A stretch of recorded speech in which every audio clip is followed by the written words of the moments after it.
Gratidão, namastê. Meu nome é Ayrton Cantelo Avinash, proprietário da clínica aqui em Equilíbrio, e eu estou aqui novamente com o meu quarto vídeo para falar um pouco mais sobre diagnóstico emocional através dos 5 elementos da medicina chinesa. Nos vídeos anteriores eu abordei um pouco sobre o seu elemento de nascimento e o elemento do período de vida de cada pessoa, o ciclo do homem e da mulher. E hoje eu vou abordar um pouco sobre o elemento fogo.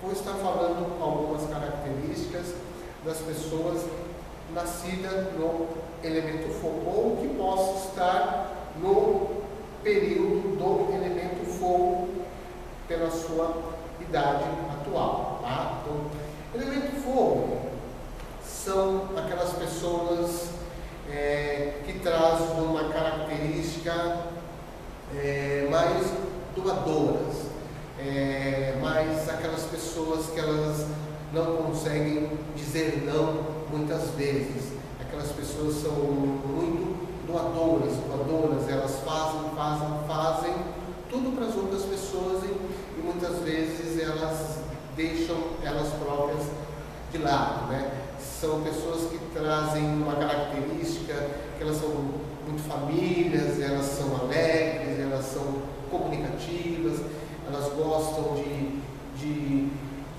estar sempre com a família, elas trazem um coração muito amplo, né? Elas trazem essa energia doadora mais ampliada do que as outras pessoas. E com isso, elas inconscientemente acabam tornando-se muito doadoras, né? Elas geram um pouco de ansiedade, elas trazem um pouco de euforia, muitas vezes, né? Mas são pessoas assim que podem trabalhar muito bem no aspecto profissional, em comunicação, artes, decoração.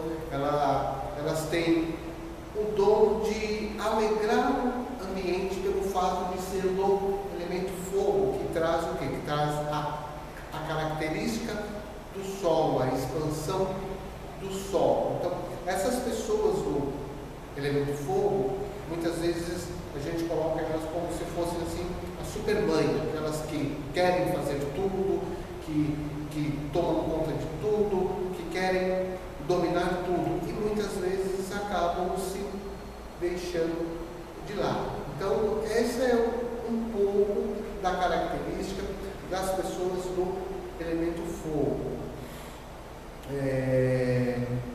Estarei gravando um próximo vídeo falando do elemento terra, tá? Eu fico grato a todos, curtam o meu canal, deixem o seu recado, tá? E divulguem o meu vídeo.